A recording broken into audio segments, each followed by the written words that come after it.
Everybody. Well, my name is Tracy Matson. I'm a certified professional dog trainer and certified behavior consultant. Um, I live in Utah. I own Three Little Pits Positive Dog Training. I'm really excited to be here with you guys tonight. If this is your first time with us, welcome. And when you log on, please give me your name and where you're from so I can enter you into our drawing. I will be writing names down, and then in about an hour, we'll do a drawing for a free bag of Pupford training treats. You get to pick, hey Emily, you get to pick what kind you like. So Emily, how did your dog like the yak chews that you were finally able to try, that you won from the contest?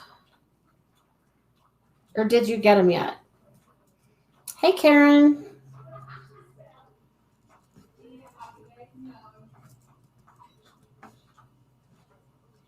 Massachusetts. Okay.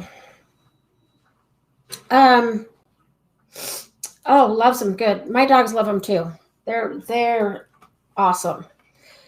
Hey Nicole, how's all the dog training going with all of your family members? Nicole's like training all of her family's dogs. She's a saint. I wish you were up here because I have a puppy board and train right now that is a nightmare, and I could use some help. But this puppy, I call it a COVID puppy. Very bad separation anxiety. Parents never leave it. Really bad at jumping on people, jumping on tables, jumping on counters, stuff like that. So it's been a challenge. Hey, Barb, how are you? And Anita, I know you. If you've been on here long enough, I get to know where you're from. Florida. Hi, Barb. Barb, I can't remember where you're from, so you might have to tell me.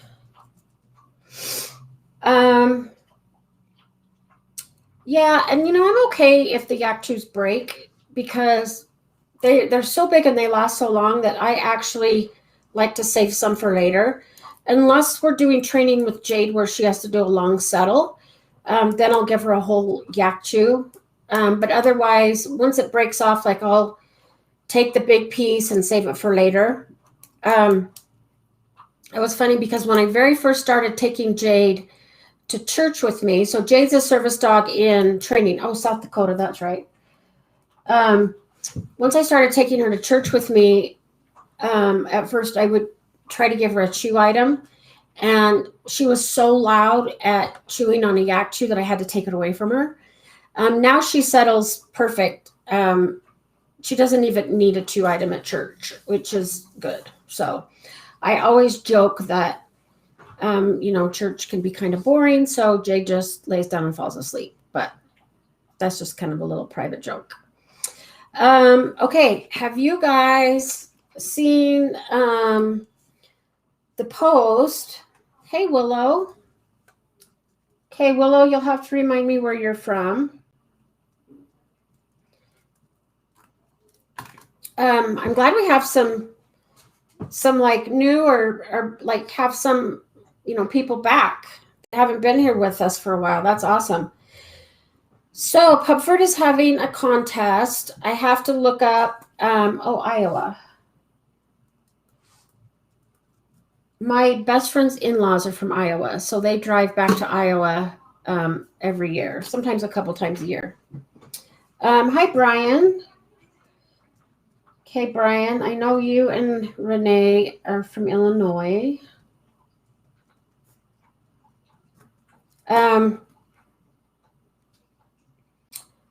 Okay, so I need to get back on Pupford. So they're having a contest to celebrate the fact that they now have 20,000 followers. They just reached 20,000 followers on Instagram, which is awesome because Caitlin and we recently started our Instagram page, and I think we're only we're still in the hundreds. We're not in the thousands at all. I don't think. I don't do, hey Renee, I don't understand like the Instagram as far as the time of day you post, and you have to pick like certain reels and certain music that's trending. So I have a millennial, like she's in her 20s, so she understands all that. She does our posts, and she takes care of all that. So I honestly don't know how many followers we have. But you probably can't see this, but if you're not following Pupford on Instagram, you want to do that, because grand prize is 2 bandanas, which I love bandanas for my dogs, personalized dog sticker, a pick-me-up water enhancer. Ooh, I might want that. And free 1-minute training session with moi. So I'm donating that. So that would be worth like $110. That's what I charge here. 1 bag of turbo tendons, which that's $25 in and of itself. 1 bag of freeze-dried chicken training treats, and a lifetime access to Pupford Academy, which is worth $200. So you're getting like 2, 3, probably close to between $400 and $500 worth of free stuff for grand prize. Second place is a pick-me-up water enhancer, 1 8-ounce bag of chicken treats. Oh no, chicken jerky, and lifetime access to Pupford Academy. Third place, package of freeze-dried beef liver training treats, Pupford Butter Up, and lifetime access. So it looks like first, second, and third place, you get lifetime access to the academy, which is worth $200. So I'm really excited to be able to, donate a training session. So to enter, you have to follow at, so I guess with Instagram, it all starts with at. So you follow at Pupford, or at bad.athletics, or at California Pup _, at nova.vera.design, or at 3littlepits.dog training, which is ours. You have to like this post. So the post that I'm showing you, which you can't see because of the light. And then you have to tag 3 friends. So you get 1 friend per comment. So the more, Karen. So Karen just started following us. So she's like just entered the drawing. So you tag 3 friends, 1 friend per comment. So the more friends that you get, that you invite, the more entries that will be entered in on your behalf. And then they will do a drawing. So it closes at 11:59 Mountain Time on September 26th. And then they will contact you via direct message. No purchase necessary. So all you have to do is like the page, and you will be entered to win one of these prizes, which is like super cool. I wish I could enter. Not that I would want a free hour with myself, but these other things look like super cool. I'll have to look and see. So California Pup, they are donating the bandanas. The personalized dog stickers coming from Nova Vera Design. You get 10 of the same weatherproof and dishwasher safe stickers, which are worth $55. I might have to look them up because I love stickers. I have like 3 water bottles, because I have one in my office, one in my car, one at home. And I always decorate my water bottles with stickers. They all have the Pupford sticker. It's backwards for me, sorry. And my water bottles always have Pitbull stickers and Pupford stickers, and then like mountain and dog stickers. So like I'm a sticker junkie. Yes, Anita, let me put those. on. Let's see if I can do it without. Okay, so it's at Pupford. So this is the Instagram.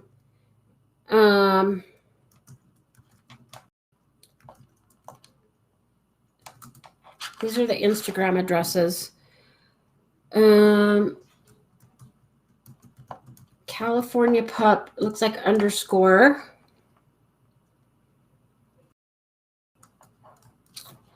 Nova.vera.design and at 3littlepits.dogtraining. There. Okay. So that is, yes, Karen, I saw that you entered because as I was reading this, it came up on my thing that you had just started following us. So that's awesome. I cannot take credit for the things that are on Instagram because Caitlin is the mastermind. I do help with some of the training videos. My dogs are in the training videos, but Caitlin has all the cute ideas. Sometimes, like what we'll do is I'll be driving and I'll hear a song that I like. So an example is MC Hammer's Can't Touch This came on. And if a song like makes me want to dance or sing, then I'll voice text Caitlin. I'm like, hey, can we do a video to Can't Touch This? So we did one with Jade with Leave It. So we trained, like, we had a whole row of these things and we were practicing Leave It and we put it to music, which is what Caitlin does. She does that part. So it's like, you can't touch this for Leave It. We did one with Jade with the song Jump, and then we had her jump and touch. So we have fun doing it. Sometimes it's really frustrating trying to film animals. And we were trying to film one with Black Eyed Peas, the Boom Boom Pow song. And so we were trying to get Jay to like sit down touch, but it had to be done like in sync with the music. And I got so frustrated. It wasn't Jay's fault. I finally just said, okay, I give up. We're done. I'm much more impatient than Caitlin is. But we have fun doing it. So yeah, check it out. So yes, enter because it looks like there's some awesome prizes. Okay, so Karen, my puppy swallowed half of a beef, scared the crap out of me. Yeah, so sometimes dogs, okay, my dogs do this all the time. So sometimes dog will eat and swallow them too fast. My dogs do it with bully sticks, and they do it with the CET dental chews. That it looks like rawhide, but it's not, and it's the dental chews. They will eat them too fast, and they'll swallow them before they've totally chewed them up, and then they like cough them back up, and then they chew them, and so we go through this. But there have been a few times when, yeah, it scared me, like as my dog choking. My very first pit bull, I actually did the Heimlich on him because he was choking on a rawhide, which at that time, I didn't know that you were not supposed to do rawhides. And, you know, dogs just can't digest them very well. And so I did the Heimlich on him and was able to get him to cough it up. Usually when they start like choking on it, they'll cough it up. But if not, you can do the Heimlich on a dog just like you can on a person. So like what you would do is, like, if this is the dog, you can like stand over him and then just like do upward thrusts with your hand. Or if it's a bigger dog, like use your fist and go like in and up, just like you would do a person. I have not looked at the first aid course that Pupford just did, but if you view that, I bet they demonstrate how to do CPR, or not CPR, Heimlich on a dog. But yes, it can be scary. My foster dog, Willy Wonka, we were playing with him the other night, and I had a target stick. And we were getting the dogs to like follow the target stick, and we had peanut butter on the end. Well, he grabbed a hold of it and he pulled the whole ball off the end. And before we could get it out of his mouth, he swallowed it. So I'm like, oh my gosh, I don't know if he's going to pass this, if he's going to get an obstruction.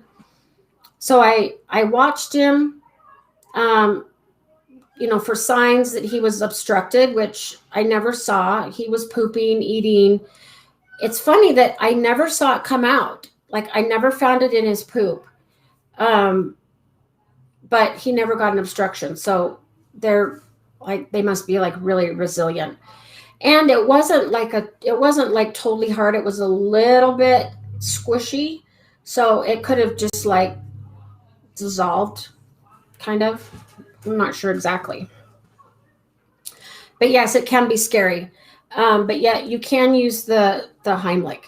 And usually when I give items like this, chew items like turbo tendons, yak chews, bully sticks, I always supervise the dogs just in case. But I know my dogs, and I know that they eat them too fast and they swallow them too fast. And then they like spit it out and then eat it again. This is probably really gross. I probably shouldn't share this, but I will. So with Jade, she's a service dog in training. And so when we go out to restaurants, she has to learn how to do a 1 hour settle. And restaurants are the hardest for her because there's food, there's people, there's lots of stuff going on. And so she can have one chew item while we're sitting there for an hour. And I give her turbo tendons or bully sticks, and she will like spit them up. And it's kind of funny because like other people are eating, it doesn't gross me out because I've cleaned up plenty of dog vomit. But to other people, they're like, oh my gosh, what is that? And it looks kind of gross. It's this white stuff like all chewed up. So there's been a time or two when Jade's like spit it up and I've had to like hurry and reach down with my napkin and pick it up and hide it so that like other patrons don't get grossed out during their meal. Lately I've just been giving Jade like a stuffed Kong with peanut butter or something that she's not going to spit up and then re-eat because it does gross people out. Okay, yeah, so you guys have all entered. Hey, Aaron. Aaron, did I see on Facebook that you just had a birthday? Was that you? Chicago. We have 3 Illinois people tonight. Okay, this is a great question. So Aaron says, my golden doodle gets burrs in her paws and guards her paws and won't let me help her get them out. Most dogs, if they're going to be protective over an area, it's going to be their paws. And especially when you start pulling like burrs and stuff out, that can really hurt. A couple of things you can do.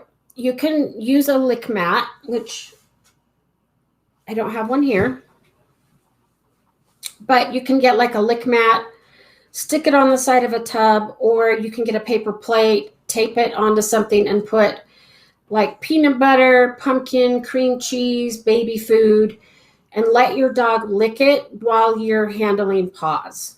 And then try to be really gentle at pulling the burrs out. The important thing when you're handling is to allow the dog to back away if they want. So if your dog is like, oh, I don't like that, then you stop. So there's a really cool thing called the bucket game. And it allows the dog to have choice and control over what you're doing. So basically, let's say my water is the bucket. So I would start with this full of treats. And when the dog looks at the treats, I mark like, yes, treat. Yes, treat. And then you move the bucket down like chest level, waist level, knee level, and then floor. And then you start to slowly like reach. So the dog looks at the bucket, you like reach, you just like kind of reach. If the dog looks away, you stop. If the dog keeps looking at the bucket, then you reach, mark, yes, treat. And then you go to touching. So I don't know if I can do this with one hand.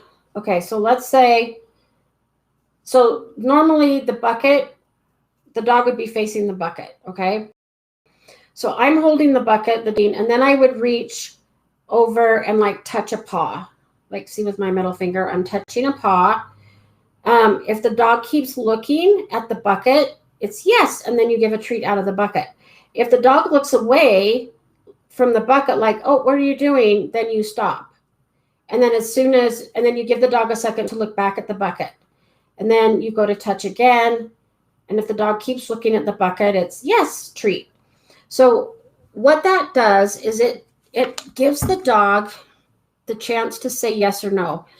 And it allows the dog, rather than like growling or trying to bite or something like that, it allows the dog to, the way they describe it is whisper. So it's just a subtle movement, like looking away from the bucket. Like, what are you doing? It's like, okay, we'll stop. We'll give you a break. And then we'll try it again. As soon as the dog's looking back at the bucket, then we try it again. And you go very slow by first just touching a paw or reaching for a paw and then picking up a paw. And the dog, this gives the dog choice and control over their environment. So they get to say, okay, go, or, oh, I need you to stop. And it's kind of like when you go to the dentist and they say, okay, I'm going to start drilling, but if you feel any pain at all, or if you need me to stop, raise your hand. So if the dentist said, okay, I'm going to strap you in this chair, and I know you're not going to like this, but we have to do it, you would hate to go to the dentist. Some people do anyway. But because you know that he'll stop, if you say stop, it's like, okay, I can handle this, because if it's too much, then I can say stop. It's the same thing with the dog. It gives them choice. So there's video on YouTube, and it's called Chirag Patel. In fact, I will type his name in here.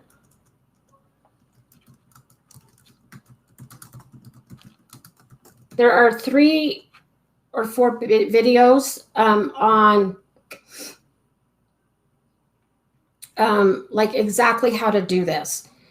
And so it kind of goes into like cooperative care and doing husbandry with dogs, so that they kind of participate and they get to say like start and stop. So I would do like something like that and start that with your dog now. And then again, if your dog has like burrs or something, and it's like, okay, I've got to get this out now and I don't have time to do all this, try a lick mat. It depends on like how much your dog like guards her feet. I had a dog that I could not even touch his feet. He would like literally try to bite. So you really want to go through a slow process. If your dog's just, so like my dog Maddie, like she doesn't really love her nails cut, but she lets me do it. And she also gets acupuncture. So during her acupuncture, I have her on a lick mat, or I'm letting her lick out of a baby food jar that I have put in the freezer. So I freeze the baby food. She's licking it while we're putting acupuncture needles in her. So yeah, you can try those 2 things. I would try the lick mat or the lick paper plate first, but in the meantime, I would be working on the bucket game and getting your dog like used to that. And that's going to help you with, like, they show you how to do eardrops.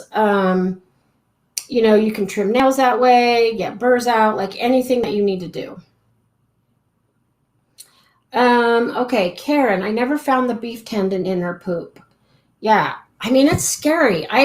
For 2 days, I looked for the ball on the end. Like, honestly, I was going to dig it out, clean it, and try to super glue it back on the end.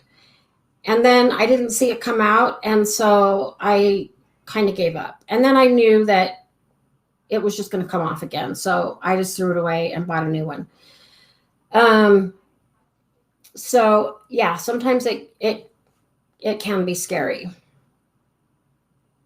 So I had a dog once. I came home and all my dogs came running up to greet me, and Jagger didn't. And I called him and he didn't come.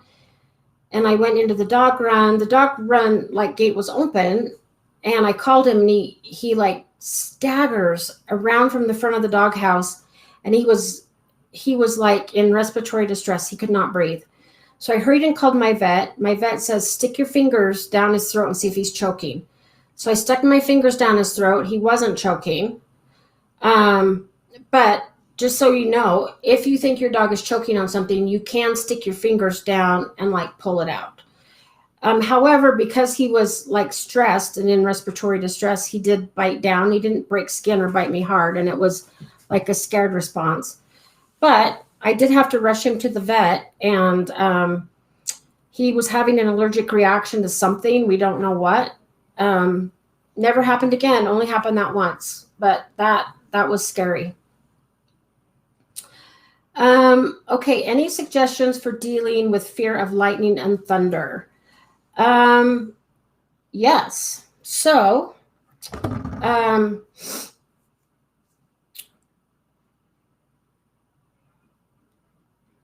I am going to show you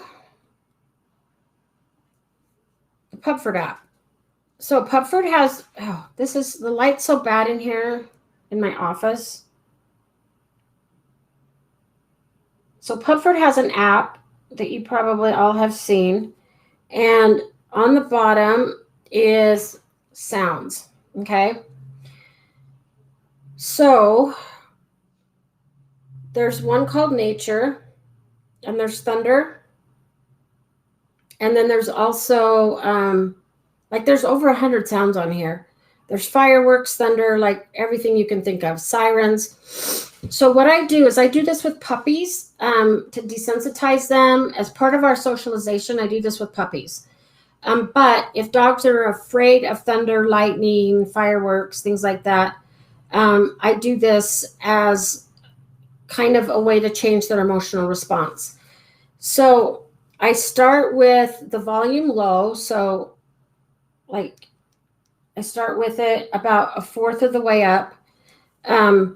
I play the sound, and sometimes the dogs have hearing that's much better than ours. So if you play the sound, even if you can barely hear it, your dog can hear it. So as soon as the dog hears the sound, I start dropping treats. So it's treat, treat, treat, treat, treat. The dog doesn't have to do anything. They don't have to sit, lay down, and nothing. They just have to hear the sound. Now, if the dog barks or acts fearful, then you need to lower the volume. If the dog's okay with it, then you drop treats. As soon as the sound stops, the treats stop. And then I usually go up 2 clicks at a time. So then on my phone, I would go click, click, turn it up a little bit, repeat.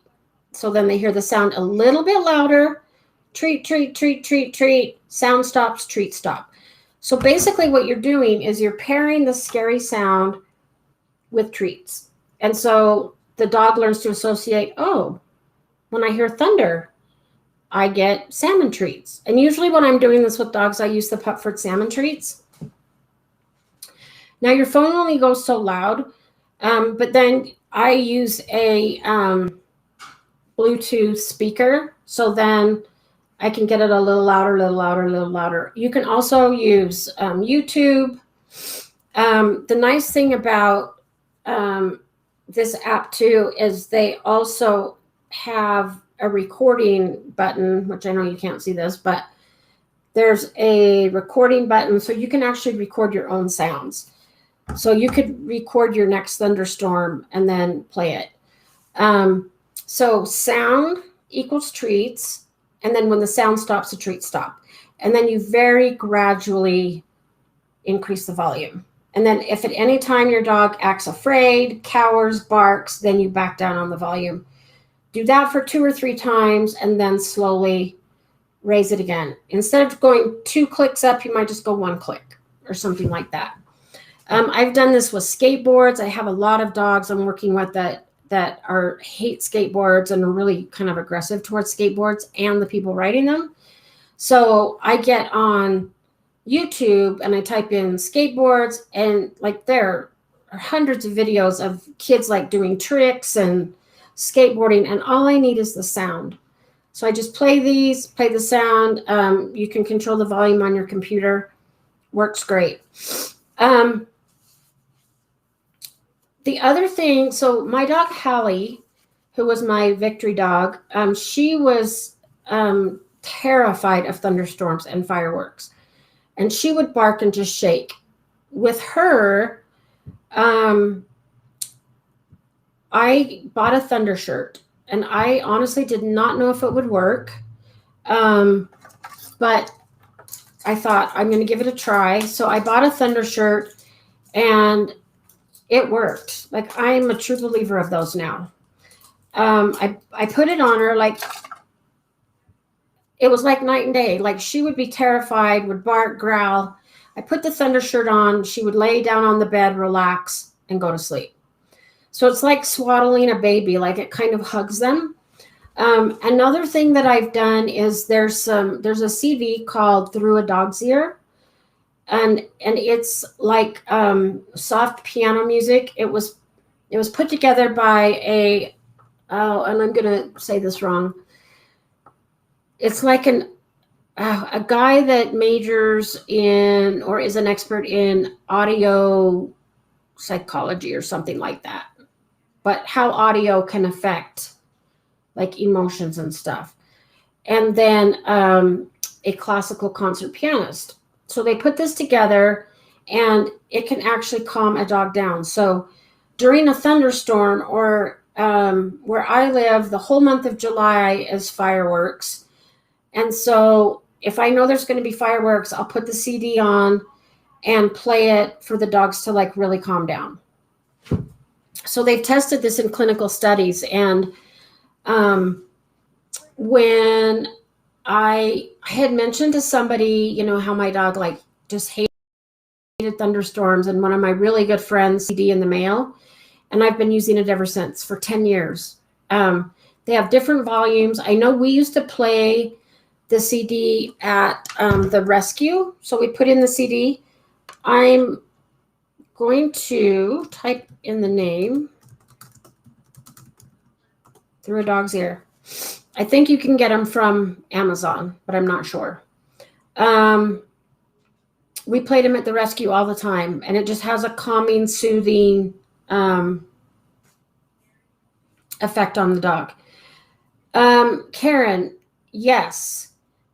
I think a thunder shirt definitely can help, but it's not a cure. So your friend would need to still go through a separation anxiety like protocol, but definitely using a thunder shirt to help the dog's anxiety lessen would help. And right before I got on here, hang on. Sorry, taking my nightly. I've had a sinus infection for a week now, and I'm still getting over it. So I've been living on like Sudafed D to get rid of like all the congestion and stuff in my head and the sinus headache. So right before I logged on, I was going through a lecture by a veterinary behaviorist, and we were actually talking about separation anxiety and fear, stress, and anxiety. And there's a lot of things that veterinary behaviorists might try for dogs that have underlying anxiety. And it may be food changes, it may be adding supplements, it may be pheromones, it may be, so like definitely you could do a thunder shirt, and you may need to go in addition to maybe medication, or in addition to changing diet or something like that. So you'd have to like work through a veterinarian or a veterinary behaviorist to decide what the best thing is. But yeah, you would definitely want to work on the underlying emotion as well. But yes, I recommend thunder shirts for separation anxiety a lot. Okay, hello, Julie. Open house for school. Lucky you. Is this like a new school, or? because I guess it's only the end of September. So yeah, school's been going about a month. I don't have kids, so I always get confused. I never know. Like, I always schedule classes over fall break, and everybody's like, we can't have class, it's fall break. And I'm like, okay, well, I work on fall break because I don't have kids. I never know when fall break is, so I don't know to not schedule classes. And when I was growing up and in school, there was no such thing as fall break. We never got that. We got, if any of you guys are older, you will remember UEA weekend. In fact, I wonder if that's just a Utah thing. I can't remember what UEA stands for, but it might be Utah Education Association.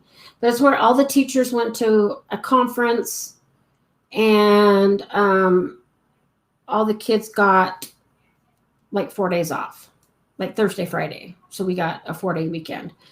I don't think they do that anymore. Now they call it fall break. And Thursday, Friday, they get a whole week off. Like here they get a week off for fall break. They get time off for Christmas and New Year's, and then they get a spring break.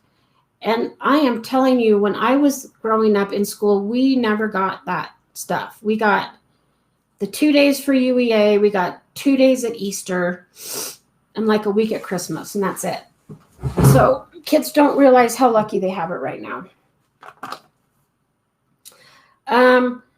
Yeah, so Nicole, what I do in puppy class, since my puppy classes tend to be kind of noisy with all the dogs, is I have just a little round Bluetooth speaker that I got on Amazon that's about the size of my water bottle.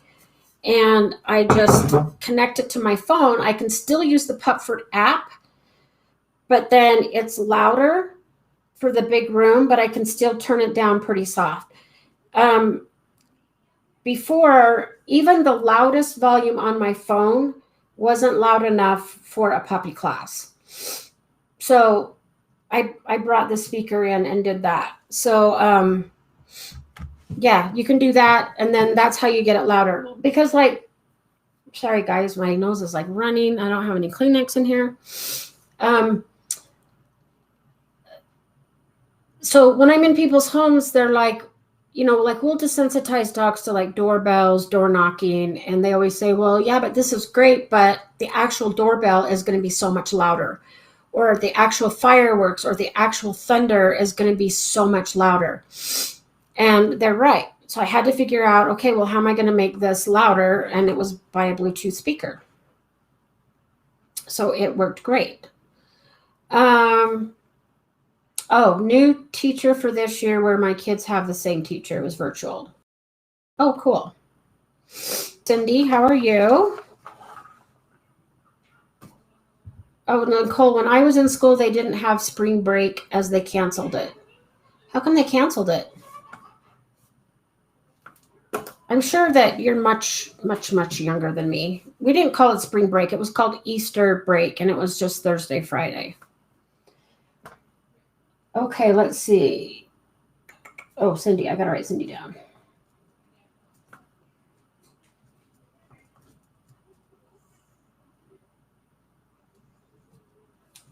Florida. Okay.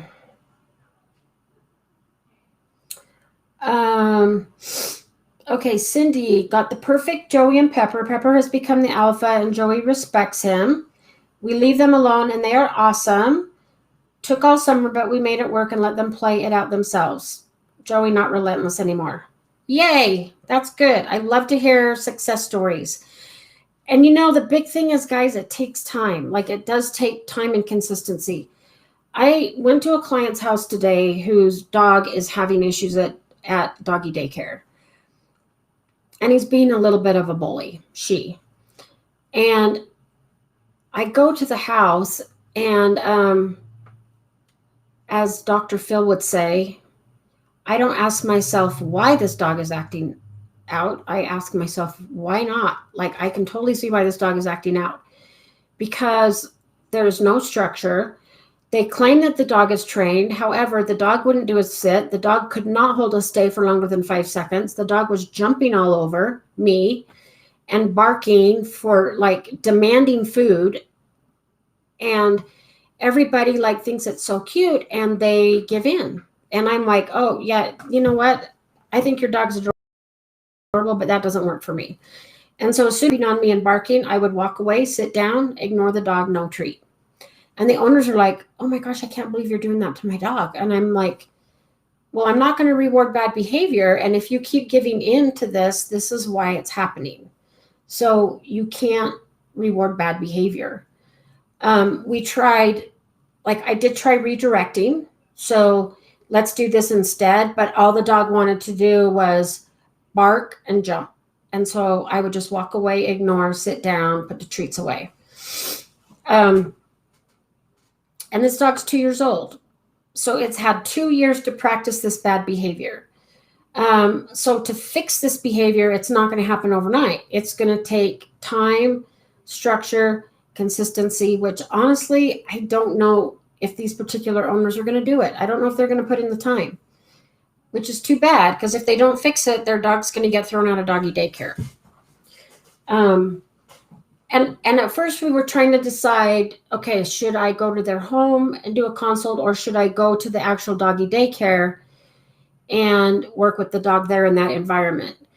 And once they started to tell me some of the issues that they were having at home, which they didn't view as issues, I'm like, oh, okay, that explains a lot. Nope, we're going to meet at your house, because the dog is doing some similar things at home with the other dogs. So like guarding certain rooms, or guarding the stairs, or guarding the dog door, not letting the other dogs through. At home, the dogs are older and they're like, okay, fine, you can have the stairs, I don't care. Or they'll bark because they want to come in the dog door, and this dog is like literally laying through the dog door and won't let the other dogs in until the owner comes down. But if you're in a doggy daycare situation where there's 30 dogs and she's trying to say, this is my person, or this is my bed, or this is my space, and you get another dog that's like, yeah, I don't think so, then you're going to have an issue. So, allowing that to happen in the home isn't necessarily great. So we talked a lot about management, what to do in those situations. So as an example, Jade, who I've had for 2 years now, 2 years, and I'm a trainer, and she's just now starting to, like, she's in that adult phase now where she's like really doing well. But when I first got her, she used to guard the bed, which it's not anybody's bed. It's just a bed in the living room. Whoever wants to lay on it can lay on it. If Maddie's laying on it, Jade will go lay right next to her. But if Jade's laying on it and another dog comes up to lay on it, like, Jade will snap at him. She used to guard the couch, the bed. And so when she would do that, I would say, oh, gee, Jade, I'm so sorry. You just lost your bed privilege. Off. So then I would make her get off. I'd let the other 2 dogs on, and then Jade could get back on. So now, having said that, I do believe in letting dogs have their food, their toys, their resources, like their bully sticks, their yak chews, stuff like that. I believe in letting them enjoy those without the fear of somebody putting their hand in the bowl or taking it away. So that is different. But, like my bed, where all the dogs are allowed, Jade's not allowed to resource guard that, or the couch, or the big crate that's in the living room that is actually Maddie's. Jade goes in there, and Maddie allows Jade to go in with her and stuff like that. So yeah, just like managing that kind of stuff, and redirecting. So it's like, oh, sorry, Jade, you're gonna have to get off. And then she gets off. I allow the other dogs to get on, and then she gets on. So we've done that enough times that now she doesn't make an issue of it. The other dogs can jump on the couch, they can jump on the bed, and she just lays there. And when she does, I praise her. So when she gives like the other dog a look like, okay, I really don't want you to jump on the couch right now, but she lets them, I'm like, oh, good girl, Jade. That's so good to share. And I praise her and let her know that was really good. And then she's like, oh, I just got praised by mom. I'm such a good girl. And that continues going to behave. That behavior is going to continue because she got rewarded, reinforced for it. So yes, the point of that long story is that it does take time. The other thing too is the longer a dog practices a behavior, the harder it is going to be to fix, or the longer it could take to fix it. So kind of keep that in mind. And Joey's 15 months old now. Yeah, I mean, Joey's still young. Joey's an adolescent. So a lot of times we will see like adolescent behavior until a dog is 2.5 to 3 years old, and sometimes 3.5, depending on breed. So the fact that Joey's like doing really well at 15 months old is really good. Okay, Nicole, we had a Friday off for Easter, but like before I went, they had a week. Yeah, I never got any of that. Okay, Erin, our dog still goes nuts when she sees other dogs on walks. I tried the circle game. I've gone this way, made her follow me. I'll give her treats and make her sit, and it's getting better. But is there anything else? Yes. You could do the engage, disengage. So like the look at that. And if you need me to send you the handout, email me and I will send it to you. I'll type my email address in here. I'm sure you have it, but just in case. So what that does is when your dog first sees another dog, if your dog is reacting, then your dog's too close. So then I would say, oh, let's go. And then just turn and go the other way, increase distance. If you see another dog from a distance before your dog reacts, then I would stop and say, like, hey, look at that dog. And as soon as your dog looks at the dog, click treat. So I use a clicker for this, and I click for the dog looking and staying calm. So we're clicking for a different behavior, and we want to make it as easy as possible. So all we're doing is we're teaching the dog just to notice another dog and then eventually disengage. So the dog looks, stays calm, click, treat. By hearing the clicker for staying calm, they're eventually going to be like, oh, I heard the clicker, where's my treat? And then when you do it enough times, your dog will get to the point where they can look at another dog, disengage. Oh, there's a dog. Where's my treat? And by the way, there's a dog. And so you actually just teach the dog to notice a dog, look away, and look at you. Then you can start to slowly decrease that distance, like one step at a time. I literally only let my clients take one step closer. If at any time your dog reacts, then it's like, let's go, and you turn and go the other way. Because once your dog starts to react and they're over threshold, they can't learn. Like they're not in learning mode. I just did this with a dog. We did about 3 sessions. And while we were working out in the front yard, and I had my dog, I had Jade there as the decoy dog. The UPS truck drove up, and the owner said, oh my gosh, my dog's going to lose her mind. And so I said, oh, great, let's practice. So I backed, it was a him, backed him up a little bit. And I said, oh, look at the UPS guy, click, treat. Look at that. Who is that? Click, treat.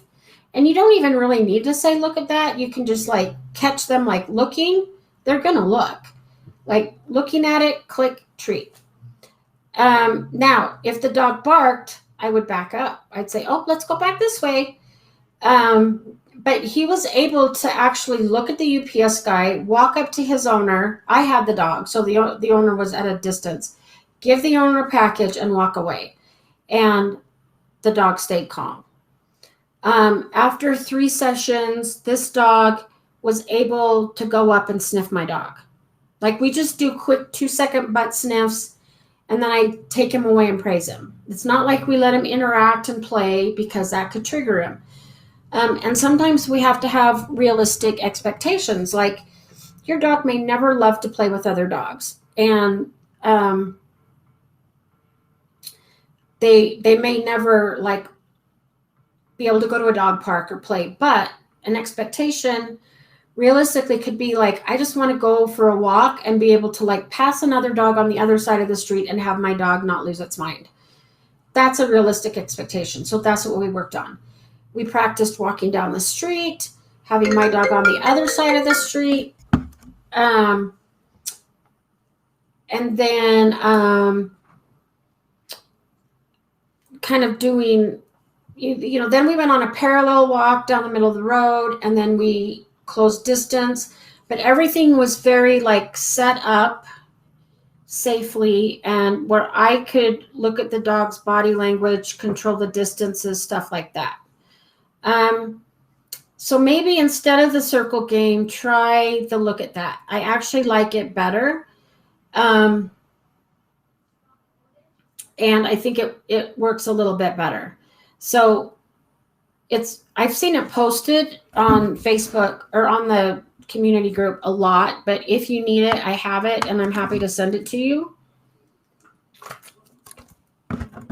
You just have to email and remind me. Okay, Renee, what do you recommend for dry paws? There is a product called Musher's Secret, or Musher's, I think it's Musher's Secret, that they put on sled dogs, but that you can use for dry stuff. But Pupford just came out with a new product that I haven't tried yet,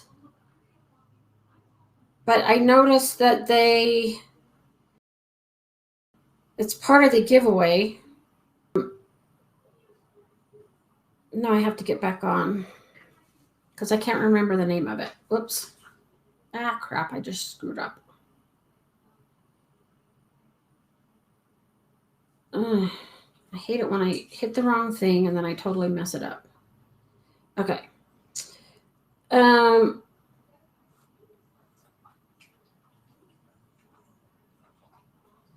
Butter Up. So it's called Pupford Butter Up, and I think you can use it on dry paws, dry nose, anything like that. So they actually have a product for dry paws that you could try. So like I said, I haven't used it. I should. Next time I'm down there, I'm going to buy some.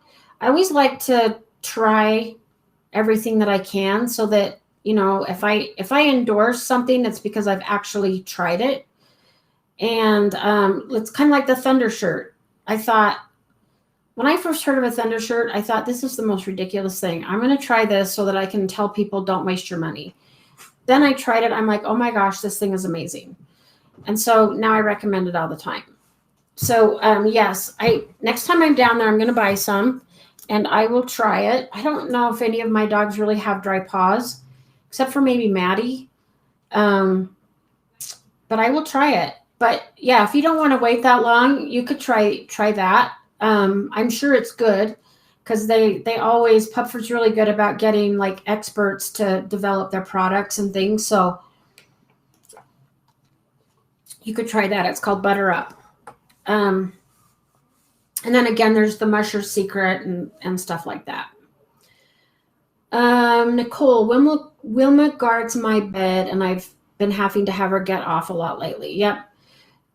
And once they learn, like, I'm sorry if you do this, and it's funny. You don't even need to like yell or get mad at them. I was watching a webinar the other day, and they were talking about how dogs actually respond more to body language than they do like verbal cues. So a lot of times all I have to say is, oh, Jade, I'm so sorry. You're going to have to get off now. It's just like my tone of voice, my body language, and it's like, come on, off. And then we let the other dogs on, and then it's like, okay, now you can get back on.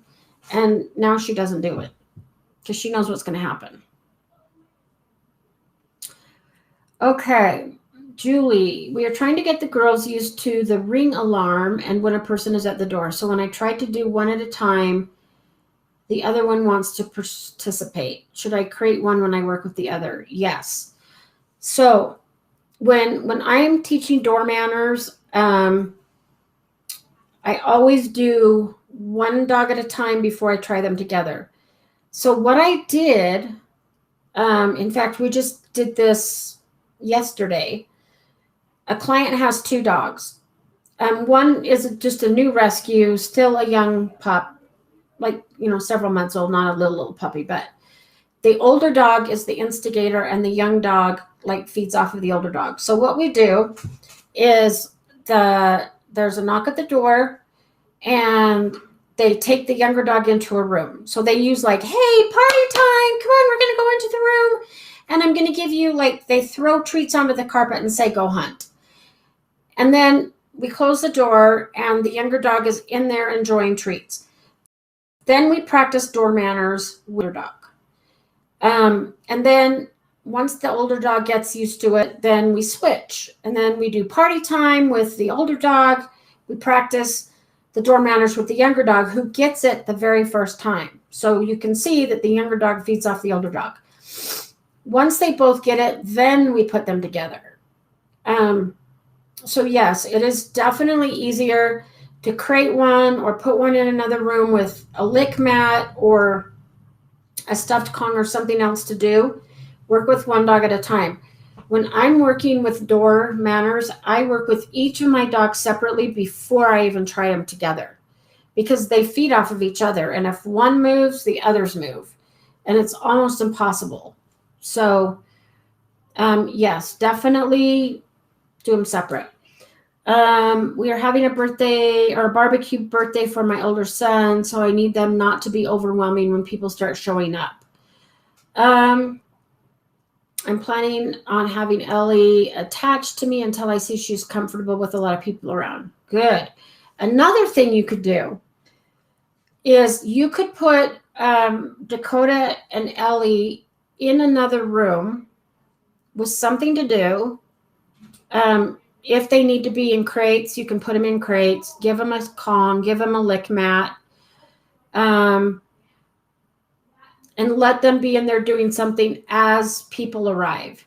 Once everybody's there, then you can bring the dogs out and let them say hi to people. And you can still have Ellie attached to you and bring her out and just let her kind of be with you until she gets used to it. Let her explore, let her sniff people, let her get used to her environment. And that way she's not getting overly aroused, with, doorbell, person coming in, all of this commotion, doorbell, person coming in, all this commotion, because that could actually be too much stimulation for her.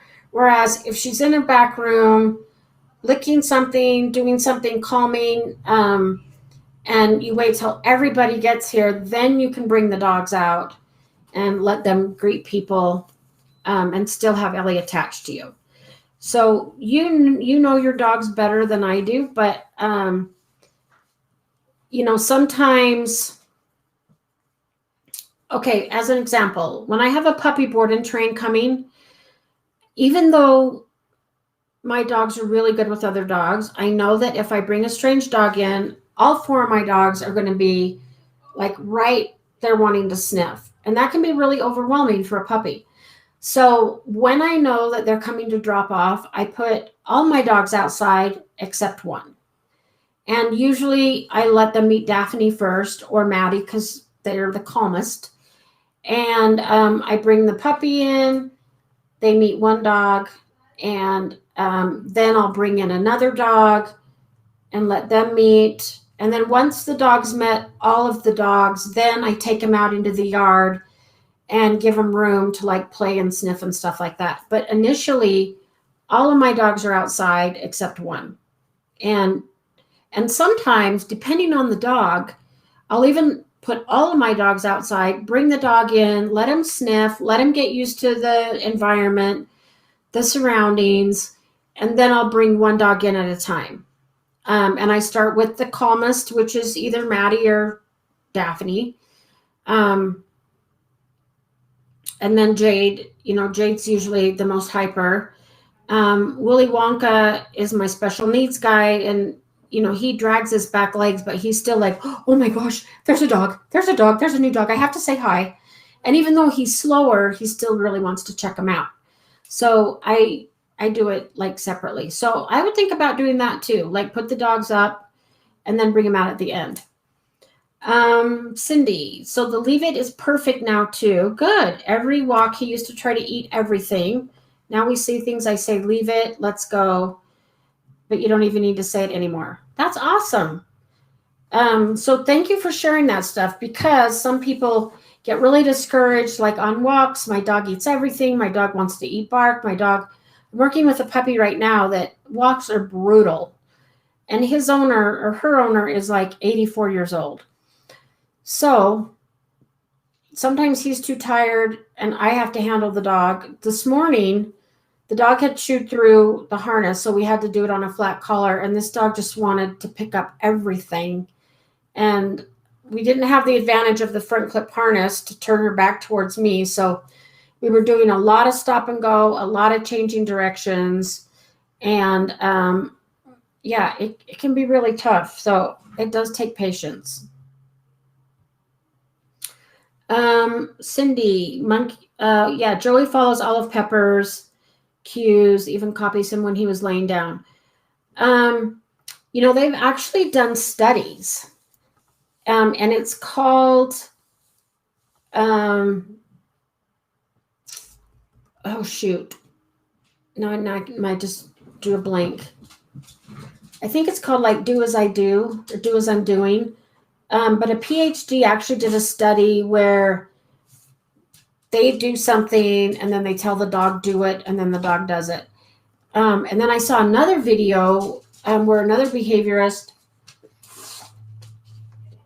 had a dog that had never done something, brought out one dog, had the dog do it, brought the other dog out, and the other dog copied it. So they absolutely will copy. If my dogs are all laying calmly in the yard, if Daphne runs to the back fence, because my neighbor has new kittens, and Daphne will run to the back fence, then all of a sudden the other two dogs will run to the back fence. So they totally feed off of each other. Okay, Cindy, the chut sound works like a dream, stops all the behaviors. So I have had experience where, and if that works for you, and that if it's not an adversive for your dog, then it's probably fine. However, I had one owner doing it, and I noticed a change in her dog. So I showed her, like, we don't ever want to use fear, intimidation, or pain when training a dog. And so her dog would do something, and I would say, hey, and sometimes I would just snap my finger, and the dog would stop. And she, like, her dog would do it, and she'd go, Tch, and the dog would, like, cower. Ears went back, cower. And I showed her, I said, what did you notice about your dog when you did that? And she goes, oh my gosh, that sound scares my dog. And he cowers. And I said, exactly. So that means that it's aversive to your dog. And Jade, you can't go out yet. I'm sorry. I know you hear people outside. So that means that the dog views that as aversive, and it's scary for the dog. And so then we don't want to use it, because whatever your dog sees or is experiencing in the environment, he could have like a negative association with that. Does that make sense? So I kind of almost cringe when people do that, just because another trainer does it and I don't always agree with their methods. But if it's an interrupter, like, it should be the same as like when I say, hey, like, that's my interrupter, or I'll snap my fingers. However, if I snap my fingers and a dog cowers, that's aversive and I can't do it. Today I was trying to do mat work with the dog, and I used the clicker, and the dog was scared of the click sound. So I couldn't use the clicker because the dog didn't look at it as, oh, I just earned a treat. It's like, oh, I hate that sound. I'm scared of it. So I moved to just a verbal marker, yes, because the clicker was aversive to the dog. So remember, dogs get to decide what is aversive and what is reinforcing. So if you love to play fetch, or you want to play fetch so bad, but your dog does not like to play, chase balls or play fetch, then you really can't use that as a reinforcer because your dog doesn't want to do that. So I have people asking me all the time, how do I get my dog to swim? Or how do I get my dog to play fetch? Well, it'd be like, my best friend saying, like, I really, really, really want to play football. Will you come play football with me? And I would be like, you know what? I don't like football. I don't understand it. I don't want to play it. I'm old and my body's falling apart. So that wouldn't be fun for me because I don't like it. Now, if my friend says, hey, do you want to go to a movie on Saturday? I'd be like, yes, let's go. I love movies. So the dog gets to decide what's reinforcing, but the dog also gets to decide what's punishing. And if you have a dog that's a little bit more fearful or timid, even a sound or something like that can be aversive. So you want to be careful with that. Yes, like, that's what I use. So yes, whenever you're using an aversive or an interrupter, make sure that you watch your dog's body language and see how they are handling it. One of my friends gave me a handout that she put together on positive interrupter. So like if a dog's barking, instead of saying like, quiet, knock it off, no bark, a lot of my clients try to teach a no bark. And I don't know if dogs don't know what bark means, they're not going to know what no bark means. So what she does is she uses an interrupter like enough. And I tend to use the word stop. I'll say stop. But she pairs enough with treat. So she'll say enough, treat, enough, treat, enough, treat, enough, treat. So then if the dog's barking or doing something, you can say, hey, Rover. And the dog's like, oh, I heard enough. And then she rewards and redirects. So it's like, okay, no more barking. Let's go to your mat or let's do this instead. So when a dog's barking, they're just communicating. I want to get mad at them for doing that because they're really not doing anything wrong. So we're just interrupting them, saying, okay, got it. You don't need to bark anymore. Let's do this instead. So that's why she just uses a word like enough or stop. I do for barking, I will use the word quiet. And yes, Cindy, I've taught my dogs to speak on command as well. Because I sometimes need my dogs to bark when I'm working around reactive dogs and I need them to like look at my dog. So then I will have my dog bark just so the dog will look at him. And then I use a word instead of like, speak and then no bark. Like I use speak and then quiet. So I'll use like a quiet cue. Okay. You guys had some great questions and comments tonight. This was awesome. Okay, so I'll do a drawing. And if there's any more questions after I do the drawing, then I will answer them. If not, don't forget about the contest for those of you that joined late. Go to Instagram on Pupford and there's a contest giveaway. There's a first grand prize, second place, third place. All you have to do is like one of the Instagram things, invite 3 friends, and the more friends you invite, the more chances you have to win. And so check that out because it looks really fun. I wish I could enter. Okay. All right, so let me stick all these in. And tonight's winner, Willow McCall out of Iowa. So congratulations, Willow. What you're going to do, Willow, is you're going to email hello@pupford.com. I just put it in the chat.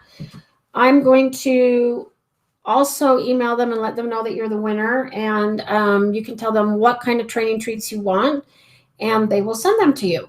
So congratulations. And then next week, we will have another live and another drawing. So you'll still have another week to win. So the nice thing about this is if you don't win this week, there's always a chance that you win next week. I really don't fix I like that I tend to pick a different name every time instead of like having the same person win. But I really do like stick these in a bowl and just like randomly pick. I'm still working on having Jade actually pick a name out of a bowl, but right now she's getting better at picking things up, but I can't get her to just pick one name. Like if I say, pick it up, like she looks at me like, but there's like 10 in there. How am I supposed to pick it up? So I probably have to do a different cue, like, pick a paper or something like that. But it's still a work in progress. But I thought that would be a really great trick and something cool for you guys to see is her actually picking the name out of the bowl. So you guys are very welcome. I love doing these lives. It's like my favorite time of week. And just as a heads up, next week, I believe it's next week, I'm getting my other vaccination. And when I got my first one on Tuesday, on Wednesday, I was really sick and I had to cancel. And we rescheduled it to like Thursday or Friday. For my other one, I planned on I'm taking Wednesday off from clients, but I'm planning on doing the live. However, if I feel like as bad as I did, I will put up, I'll post it on Pupford and just say, not feeling well. We're going to do this like Saturday at 3 or whatever. So just as a heads up, hopefully I will feel like doing it. And if not, I will reschedule it to like a Saturday or like another day during the day. So everybody have a great week, great weekend. And I will see you guys all next week. Good night.